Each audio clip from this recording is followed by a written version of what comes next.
Well, my full name is Dom, or Dominic Cortese. I served on the Board of Supervisors from 1969. I was actually elected in 68 through 1980. The district was not just East San Jose. The district encompassed East San Jose over to the boundaries of Berryessa out in the Piedmont Road, Penitentiary Creek area, over to Highway 17, downtown San Jose, Cambrian, a good part of Almaden, and then down through Evergreen, almost, well, down in the direction of Morgan Hill. That essentially was the district. The social unrest I talk about was mainly focused in East San Jose, although because of the Great Boycott, because of the war, because of frustration general, the war on poverty, it was more than just an East San Jose issue. How did that pertain to me? How did that reflect me? What essence did that give to, or what essentially created a political atmosphere for me is the fact that I lived in the outskirts of San Jose in my early years. I later moved with my family out to the country, in quotes, out to McKean, Toyon, and that area. Began a real rural ranch life. Attended schools, the elementary school, which was the only elementary school in the Elm Rock area, the Elm Rock Elementary School, Palace School. And I had an association with kids from the main east side, the essential east side area, Mayfair area, for example. And even going back to those elementary school days when I ran for office, much of that cropped up, much of that was familiar enough to me, and their concerns and their uneasiness about government and their distrust of government was in my mind and heart, and and of course those associations along with that helped me even at going back to that level. And my first campaign, as a matter of fact, was against a 16-year incumbent that seemed to most people far beyond in any way being challenged or defeated. I filed at the very last minute on filing date, kind of a story in and of itself that really sets the stage for some of what I've already said and what I may say as we move further along here. I had a good friend who was a journalist. He owned or was editor of the Mayfair of the East San Jose newspaper at that time. It was a weekly, Floyd Carlson, who visited me from time to time. By that time, the family itself was trying to transition from ag and the higher property taxes to, and a willingness to stay here and farm, trying to stay economically viable. And we were doing some development at the time, and Floyd became a good friend, kind of hung out at my office, and from day to day would suggest that I run against Big Sam, 16-year incumbent. I filed at the very last minute, and that's where the publicity, the news coverage, and the excitement really started. I went down to the registrar's office 5 minutes before filing closed. The door was locked. I knocked on the door. The registrar, George Mann, came to the door, said, "We're closed." I said, "George, it says 5 minutes to 5 up there on that clock." He allowed me to come in. I filed, and of all things, Harry Farrell, who was a very highly regarded journalist at the time, political writer for the local newspaper, was doing his wrap-up, and Harry came around the counter and did what most people thought that Harry would never do in his life. He put his arm around me and said, "Hey kid, what are you running for?" I said, "I'm running the 2nd District against Sam." And the next day, the first of a lot of similar publicity and stories and media coverage began. Almost a third of a page story saying, "Surprise, Sam gets a candidate. Sam gets opposition." It was a very, very competitive race. As I say, there were some people who wondered whether I I fully understand understood what I was involved with. It still ranks, I'm sure, as one of the most competitive political campaigns in the history of the county. We prevailed. We prevailed because I had family, I had friends, and we worked hard. Also prevailed because the atmosphere out in the community was such that there was frustration. We felt strong underrepresentation in the East Side.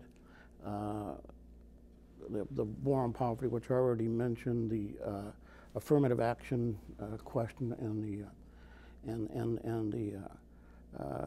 the unrepresented farm workers were all issues during that campaign. When I first ran for office, when I first ran for the Board of Supervisors, my literature and campaign name was Don, D-O-N. It actually became an issue in my first or second campaign. I was accused of trying to anglicize, would you believe, my name, but D-O-N was a family name, and everyone in my family from whatever age knows me within the family as Don. So if you see my literature around going way back to then, and you see re-elect Don, and then surrounded by family, you'll know exactly why. To illustrate the period of time that we were in and the atmosphere at the time, we were going from urban, or correction, we were going from agricultural to urban, and we were experiencing a tremendous transition period. The old Valley of the Heart's Delight, which I had grown up in, was fading away. A valley that was renowned for agricultural produce, and from time to time made to believe or advertised as a valley that could support the entire world in terms of agricultural produce. So we went from a worldwide reputation as a Valley of the Heart's Delight, as a producer of agricultural products, to the Valley of High Tech, or Silicon Valley as it's currently known. That was happening exactly at the time that I was running for office, and during, of course, almost a full term of my office. We had agricultural zoning, the so-called greenbelt zoning. It wasn't working. The area was growing up around us. The entire Bay Area was in a growth mode. The city of San Jose was pushing its boundaries in every direction. We, over a period of time, developed 15 cities. And my first assignments on the board were the Economic Opportunity Commission, which was dealing with the war on poverty. I remember my first meetings lasting through the night and driving home at sunrise. I served on LAFCO not only locally but on a state level. At one point, we here in Santa Clara County, myself, a county councilman and a local city councilman, formed what is now called, and it still exists, is now called was called then, is now called the Association of California LAFCOs. But we actually formulated that here in Santa Clara County, created the incorporation and the bylaws. That goes on. LAFCO, of course, deals with all city boundaries, annexations, de-annexations, boundary adjustments, and you name it. Very important here in Santa Clara County. As we went from regionalism, as we went from local county control or direct control to regionalism, it was important that two of us serve on LAFCO on a 5-member board. I believe that board now is 7 members as a result of legislation I carried later in Sacramento. The board itself was an activist board, or became an activist board. Mind you, what we know now as unionization or county bargaining units didn't exist. The county employees were an association. And it wasn't long after I was elected, along with another new member from North County, it wasn't long after that the association was allowed to develop bargaining units, and That, of course, evolved into what we have today in terms of county unionization among employees. And as a matter of fact, it was actually prohibited under the charter. The Santa Clara County Charter prohibited county employees from participating in political activities, contrary to federal law. And as a matter of fact, it became an issue in my first campaign. I recall a very lengthy local newspaper article saying that I wasn't entitled to serve because I had actually gone out and sought the help of county employees. There was a lawsuit pending at the time. Within a day or two after I was elected, I was subpoenaed to come into court. I sat in the courtroom for just a very short period of time. The judge dismissed me and later ruled in favor of the employees. That was a big event in terms of labor law and labor activities. We created, for example, the Commission on the Status of Women. We created the Human Relations Commission. We created the Commission on Drug Abuse and Alcoholism. And did I point out the status of women? I guess I did. But anyway, those are the things that we were concerned about: social issues, affirmative action. We put into place a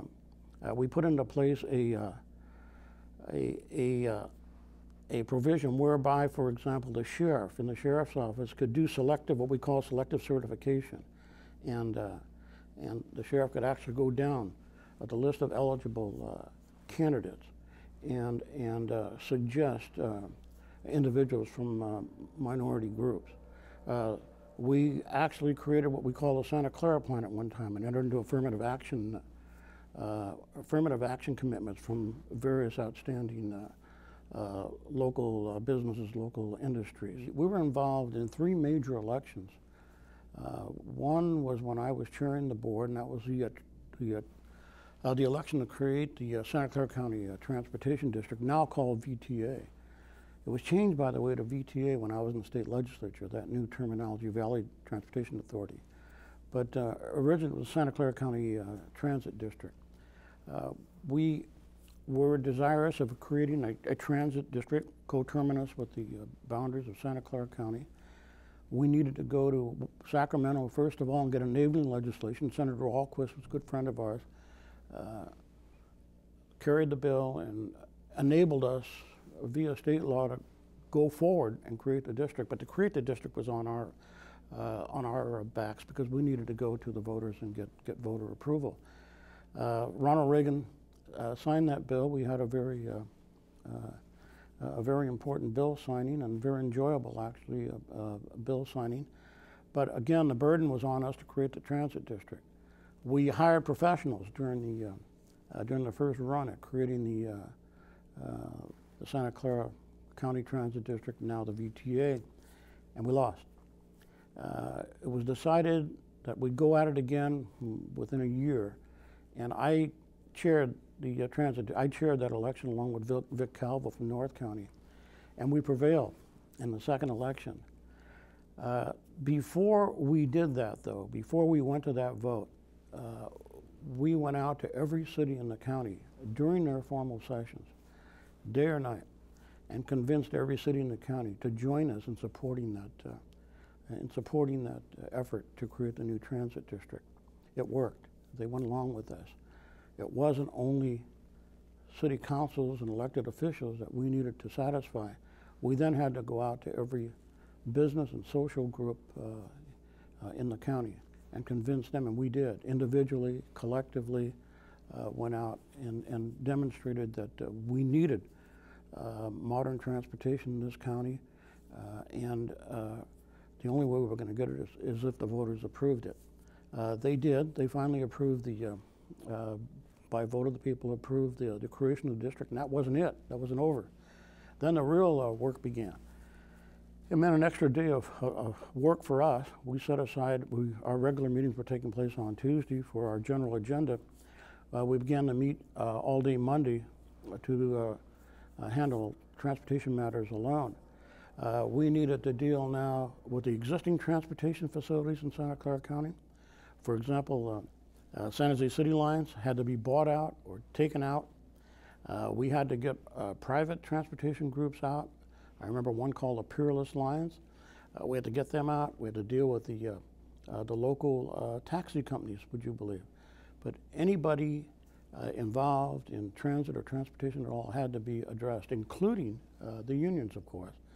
And from that moment on, we were dealing with ATU, the Amalgamated Transit Union, which had a very, very good contract up the peninsula with San Francisco and those people in that area.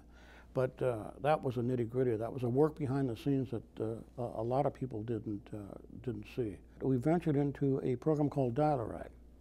And Dial-A-Ride was a program whereby, of course, you can merely call in and ask for a ride, ask for transportation. And we thought we had a system whereby we could handle those calls via some circular movement or direct or indirect movement throughout the county. The only problem is it didn't not work. It worked. It worked so well that we were getting 40,000 calls a day. This was during the early stages of computer science. Computers were, for all practical purposes, unknown and belonged to individuals. And we set up a facility for computer access, computer activity. Many of our computer operators had no knowledge or very limited knowledge as to how to operate a computer. Programs, of course, were far from being perfected. Any kind of computer hardware and software were new, I think, to even the manufacturers. But here we were with a great idea. As I say, worked, but it worked so well we couldn't handle it. We have some remnants of that. We have some outreach programs that still exist. We went to the voters for regional parks. The parks program still exists, and almost the same process that I described before.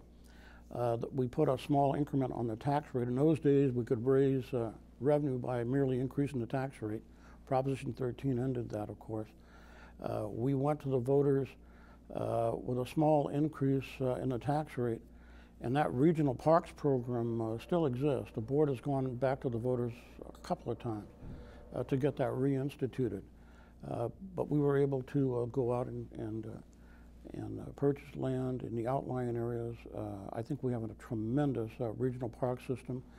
Each board member participated very actively in securing for what he or she thought was would be the best regional park locations in his or her district or for the county generally.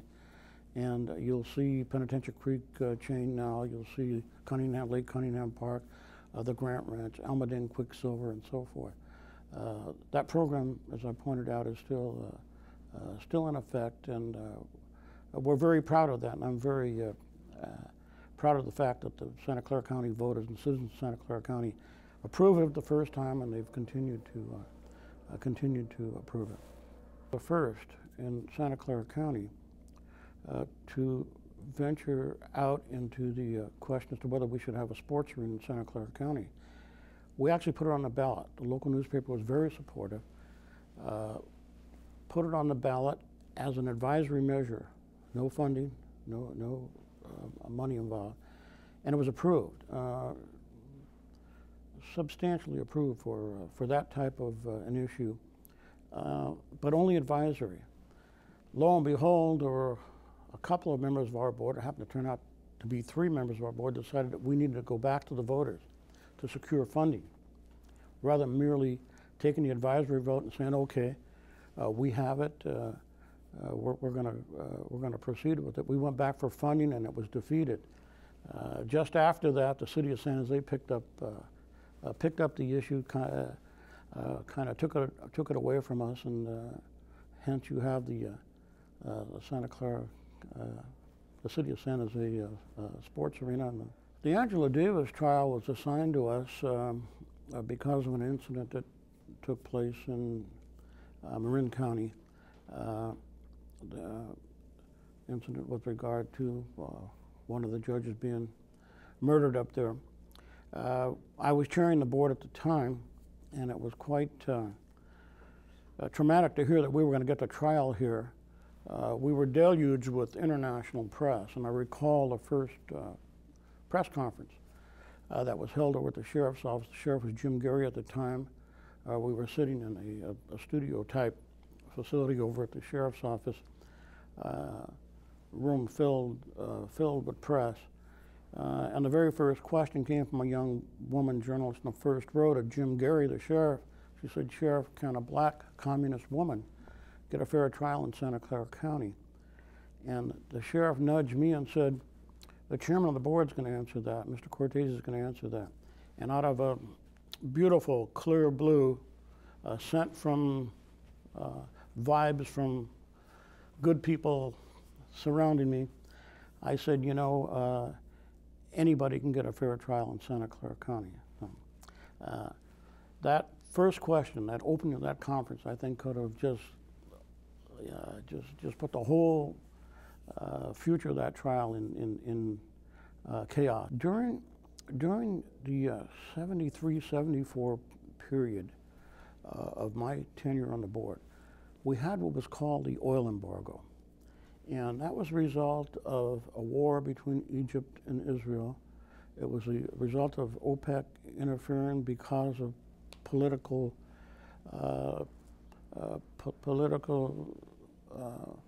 maneuvering among in that part of the world. Oil prices, would you believe, per barrel, and this kind of relates to what's going on now in somewhat of a humorous way. Oil prices jumped from $3 a barrel to $5 a barrel to $15 a barrel. A recession was declared because of that. The Nixon administration said that the states, it was incumbent upon the states to impose conservation measures, including an increase, a tremendous increase in the consumption of fuel. There were other parts of that, including turning down your furnace and so forth and so on. During one of our board meetings, while that was going on, and again, this relates to the orders we received from the state of California. Jerry Brown, I believe, was the governor at the time. The order was that the counties were to manage this conservation measure, cut back on fuel. There wasn't enough fuel. Our oil reserves nationally weren't that great. And during one of the board meetings, kind of like we're doing here, just brainstorming and lamenting the fact that we had to impose what we call the odd-even program, so that you couldn't buy gas, you couldn't fuel up, couldn't go to a service station on a day that if your license number, I believe, began with or ended with an odd number, then you could go on that day. And then the other day, of course, was even. So it depended on your license, the odd-even numerical status of your license. And the other thing was that service stations would put out a red flag if they had no fuel at all, and a green.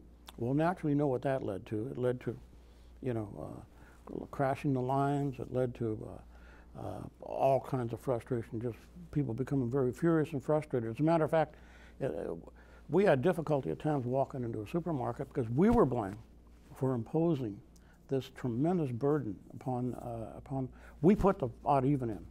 And we were responsible, in effect, for the fuel shortage. I believe gasoline at that time was only 30 or 40 cents a gallon. It jumped to $1.20. And as I say, in somewhat of a humorous way, or in some awesome or mind-boggling way, it relates, if you can even relate it to the current day situation. But anyway, during a board meeting, we were sitting like we are, and there was we were lamenting the fact that this was imposed upon us. And I looked over across the board. I was on far end, and I said, we should pass a resolution asking that the federal government nationalize the oil companies. And it passed unanimously. Dan McCorkle turned to me and said, "Is that a motion?" I said, "Yeah, it is."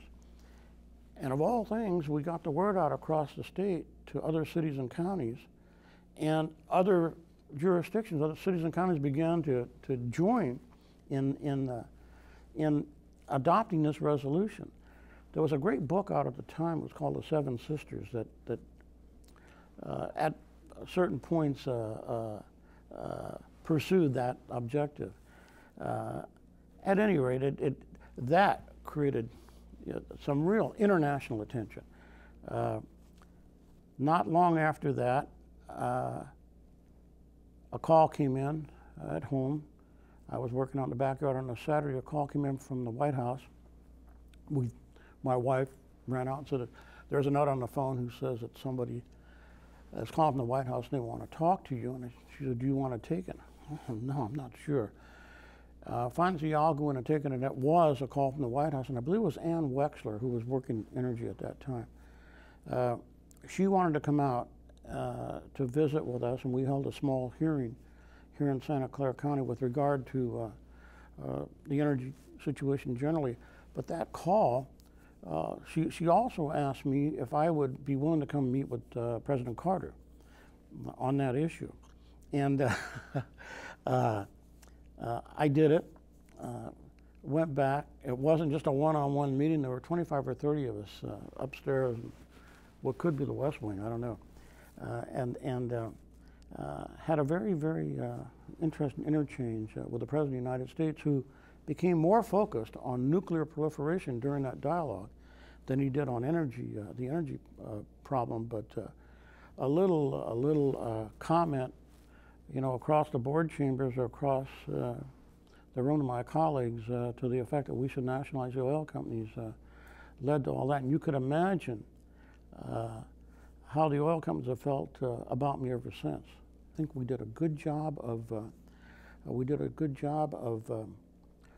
addressing the questions of human relations, alcoholism, drug abuse at the time, the status of women, and so forth. I think I just have to say that we were on top of it, and we did much better when you consider what was going on across the country. And it wasn't just us; it was the people that we represented. It wasn't the fact that we were out there in front and prophetic in so many ways. I think we understood the pulse of the people, but the people themselves are what gave us a progressive, sustained, safe community, irrespective of what was going on around in other parts of the country. There was a famous quote once that I really love. Somebody was asked, what is the best type of government? What's the best type of government that exists throughout the world and throughout history? And the answer was the government that has the best people. And I think we've had the best people in Santa Clara County. In all honesty, I think we were blessed.